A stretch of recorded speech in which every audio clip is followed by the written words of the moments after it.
प्राणी अपने लक्ष्य तक पहुंचने के लिए विभिन्न साधनों को अपना लेता है। उसी प्रकार परमात्म तत्व को प्राप्त करने के लिए अनेक प्रकार के साधन हैं, जिसमें कि सम्यक दर्शन को प्रमुखता दी है। मोक्ष मार्ग की प्रथम सीढ़ी या बिन ज्ञान चरित्र।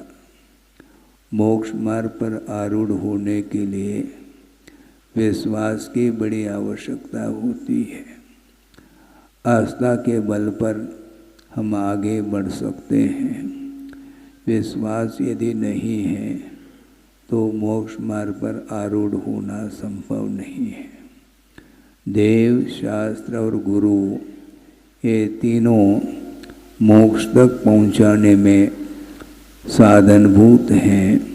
इनके प्रति जब आस्था जागृत होती है उसका नाम सम्यक्त्व कहा है। ये दुर्लभतम वस्तु है।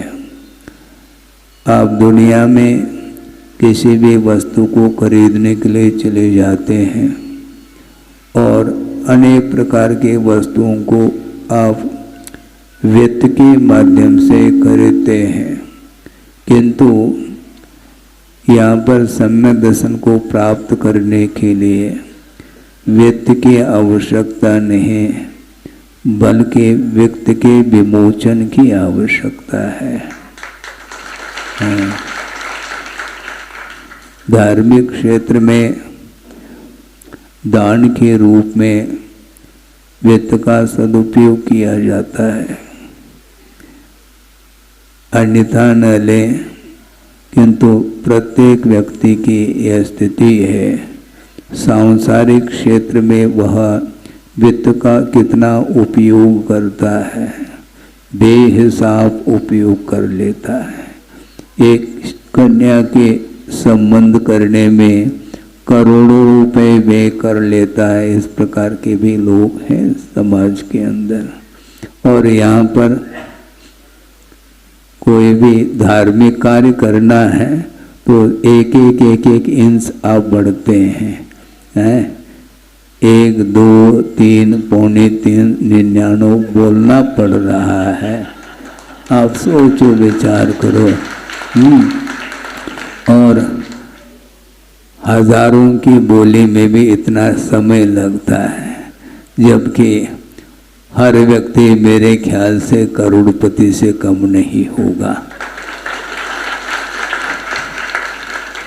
लेकिन आचार्य कहते हैं 3 लोक के नाथ, 3 लोक के स्वामी बनने के लिए वित्त की आवश्यकता नहीं, किंतु वित्त का अर्थ सम्यक ज्ञान होता है। सम्यक ज्ञान की आवश्यकता है और सम्यक ज्ञान नहीं है और मात्र वित्त अर्थात धन ही विद्यमान है, तो धन के माध्यम से सांसारिक वस्तुओं को खरीदा जा सकता है। किंतु परमात्म तत्व को प्राप्त करने के लिए आचार्यों ने जो उपकार किए हैं, उस उपकार को हम भवांतर में भी चुका नहीं पाएंगे, क्योंकि आचार्यों ने गुफाओं में रह करके आत्म कल्याण करते हुए साधना के साथ जीवन व्यतीत किए, और उस साधना के साथ साथ जो मुमुक्षु भव्य जीव है, जो मोक्ष को प्राप्त करना चाहता है, बंधन से मुक्त होना चाहता है, उसके लिए भी आगम की रचना करके ग्रंथ का निर्माण करके चले गए। हम ये पूछना चाहते हैं, लाइब्रेरी में जिनवानी है, लेकिन जिनवानी को खोल करके कौन पढ़ रहा है? कोई पढ़ता है? मुझे तो देखने में नहीं आता है कौन पढ़ता होगा, जबकि प्रतिदिन उठते ही हाथ में न्यूज़पेपर लेकर के बैठ जाते हैं। लेकिन जिनमानी को सुनने के लिए, पढ़ने के लिए भी रुचि नहीं होने के कारण उस ओर ध्यान नहीं जाता है। जबकि जीवन का विकास, जीवन की उन्नति जो होती है वह आगम में क्या लिखा है, पुण्य का क्या स्वरूप है, पाप का क्या स्वरूप है, और पुण्य और पाप के बीच में क्या भेद भिन्नता है, ये सारा सारा वर्णन आगम ग्रंथों में बारीकी के साथ किया है। अपने जीवन को विकसित करने के लिए उस आगम में क्या लिखा है, इसको ध्यान से पढ़ने की आवश्यकता है। एक सूत्र आता है आगम में, मैं संक्षेप कर रहा हूँ क्योंकि समय भी अपनी गति से जा रहा है, कि बहुआरंभ परिग्रहत्वम नारकस्यायुषः, एक सूत्र आता है तत्पार्थ सूत्र में। बहुत आरंभ और बहुत परिग्रह के माध्यम से वह संसारी प्राणी अधोगति का पात्र बनता है। सोचने की बात है। और गुरुदेव के मुख से भी हमने कई बार यह प्रवचन के दौरान सुना है कि सबसे अधिक पाप किससे होता है?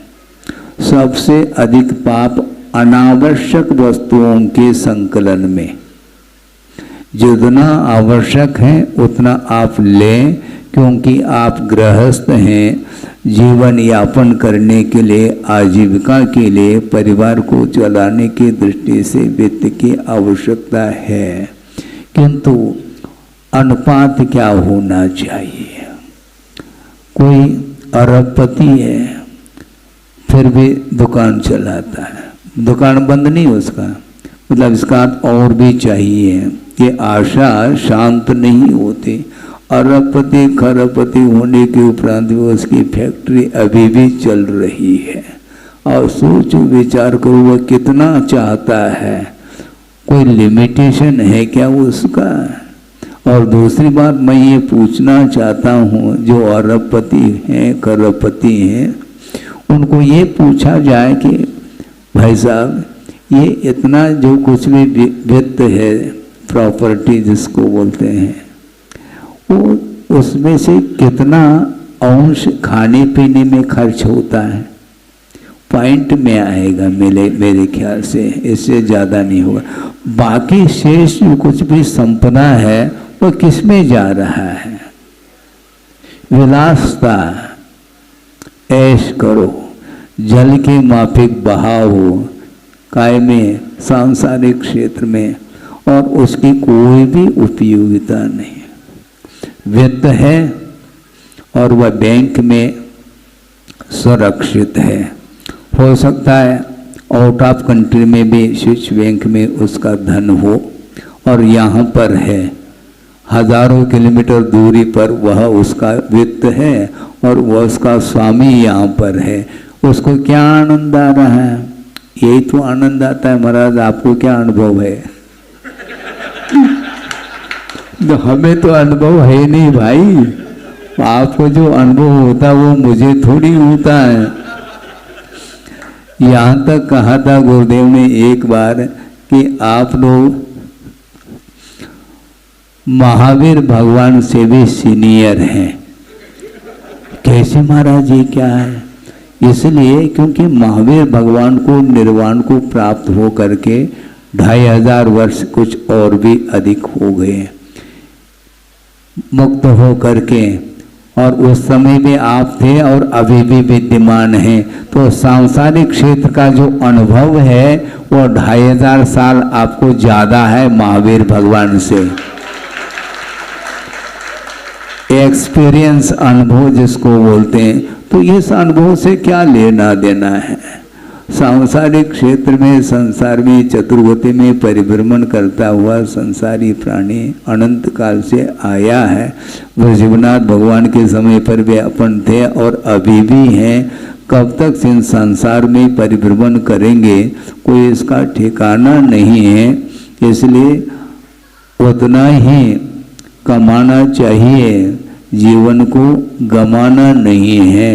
वित्त तो छूट जाता है, प्राप्त हो जाता है, समाप्त हो जाता है, व्यक्ति का अवसान हो जाता है, तो हवेली यहीं पर बनी रहती है, उसका स्वामी चला जाता है। ये देखने में आता है कि नहीं? बिल्कुल प्रतिदिन घटना ये घट रही हैं। इसके उपरांत भी वस्तु का स्वरूप उसे ज्ञात नहीं है। वस्तु का स्वरूप क्या है? वस्तुतः अवस्थाएं परिवर्तित होती हैं और जीव हमेशा बना रहता है। इसलिए जीवन परिवर्तित होने के पहले अर्थात दिनास्त होने के पहले कुछ कार्य करके गुजरो तो अच्छा है। धार्मिक क्षेत्र में आप लोग ये जो मनुष्य पर्याय आप लोगों ने पाई है, ये अतीत का पुरुषार्थ है।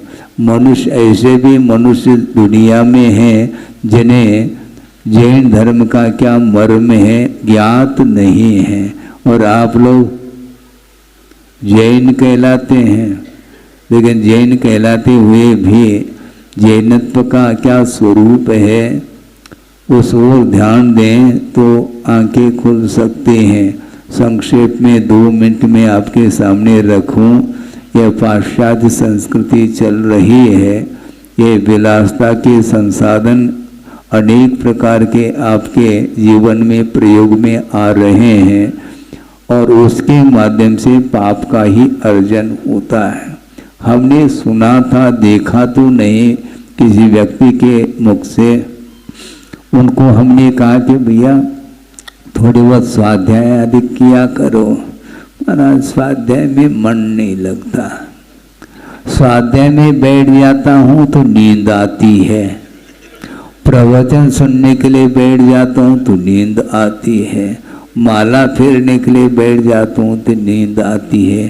तो गुरुदेव ने ये कहा, जब तुम नोट के मंडल गिनते हैं उस समय नींद आती है क्या? ताली बज गई, क्योंकि बड़े रुचि के साथ नोट गिनते रहते हैं, उस समय कभी भी किसी को झपकी नहीं आती।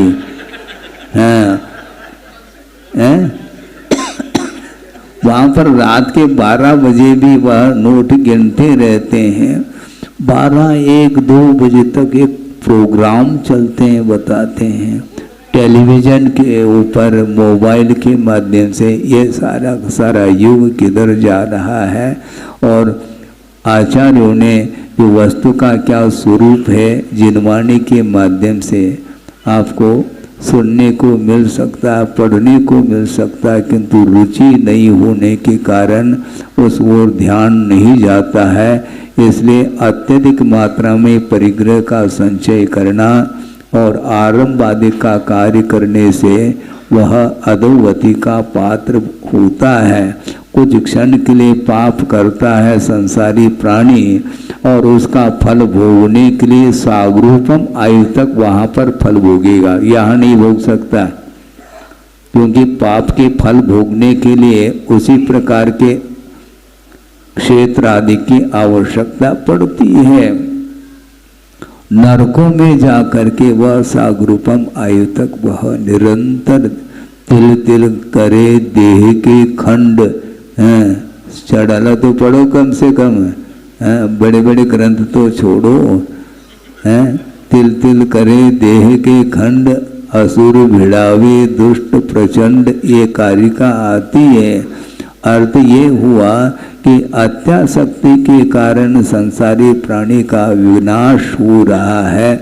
विनाश का कारण और कुछ नहीं, आत्मगत कुछ ऐसे परिणाम हैं जिनके माध्यम से आत्मा का विनाश होता है, और आत्मगत कुछ ऐसे उज्जवल परिणाम होते हैं, निर्मल परिणाम होते हैं, जो कि देव शास्त्र गुरु के प्रति आराधना का जो भाव जागृत होता है उसके माध्यम से पुण्य का संचय होता है और उसके उदय में सद्गति मिलती है। इसलिए सद्गति प्राप्त करना चाहो तो निरंतर हमें धर्म की आराधना करनी चाहिए। और आप लोग पढ़ते हैं, कितने शरण हैं? 4, लेकिन 400 के शरण जा रहे हैं। समस्या ये जा रही है, चत्वारि शरणम पवज्जामे, कौन कौन से अरहंत सिद्ध साधु केवली प्रणीत धर्म, ये चार ही हमारे लिए शरण लेने योग्य हैं। मोक्ष को प्राप्त करने के लिए ये चार ही हमारे लिए आलंबनीय हैं। इस प्रकार निरंतर आप जाप आदि किया करो, जिसके माध्यम से पुण्य का संचय होता है। लेकिन ये ध्यान रखो, जो संचित पुण्य है उसका फल भोगना नहीं कभी भी।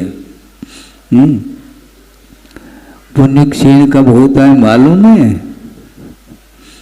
लड़का है, बहुत दिन से वह पुरुषार्थ करते करते करते कुछ धन एकत्रित किया, किस लिए? मेले में जाने के लिए, और 150 रुपये एकत्रित करके पहुंच गया।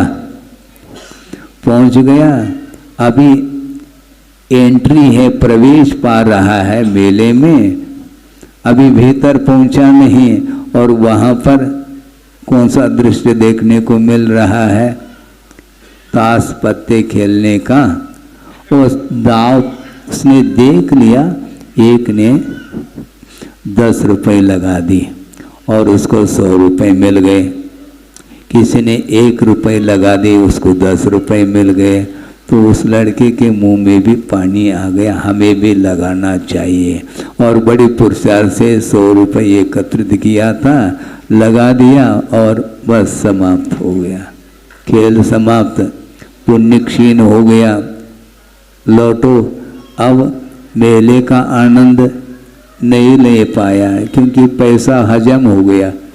खा करके हजम हो जाता तो फिर भी ठीक था, लेकिन उस मेले का आनंद भी नहीं लिया, मिठाई का स्वाद भी नहीं लिया, और गाड़ी रिवर्स घर की ओर जा रहा उदासी के साथ। इसी प्रकार संसारी प्राणी वह पुण्य का संचय करता है, किंतु उसका जब फल सामने दिखता है तो वो पुनः उसका उपभोग कर लेता है। इसलिए पुण्य के फल को भोगना नहीं चाहिए। निरपेक्ष भाव के साथ पुण्य का संचय करो, जिसके माध्यम से भविष्य उज्जवल हो सकता है। भविष्य का निर्माण जो होगा वह वर्तमान के ऊपर निर्धारित है। इसलिए बिना किसी अपेक्षा के, बिना किसी सांसारिक वस्तुओं की अपेक्षा रखे यदि धर्म की आराधना करते हैं तो भविष्य में आप लोगों के लिए धर्म साधन करने के लिए इससे भी अच्छी मोक्ष मार्ग की सामग्री मिल सकती है, जिसके माध्यम से कर्म को काट करके मोक्ष को प्राप्त किया जा सकता है। सबको जल्दी से जल्दी मुक्ति मिले, इस भावना के साथ अहिंसा परमो धर्म की जय। बोधि समाधि परिणाम शुद्धि स्वात्मोपलब्धि शिव शोक सिद्धि चिंतामणिं चिंतित वस्तुदाने त्वां वंदमानस्य ममास्तु देवी। परम पूज्य आचार्य गुरुवर श्री विद्यासागर जी महाराज की जय।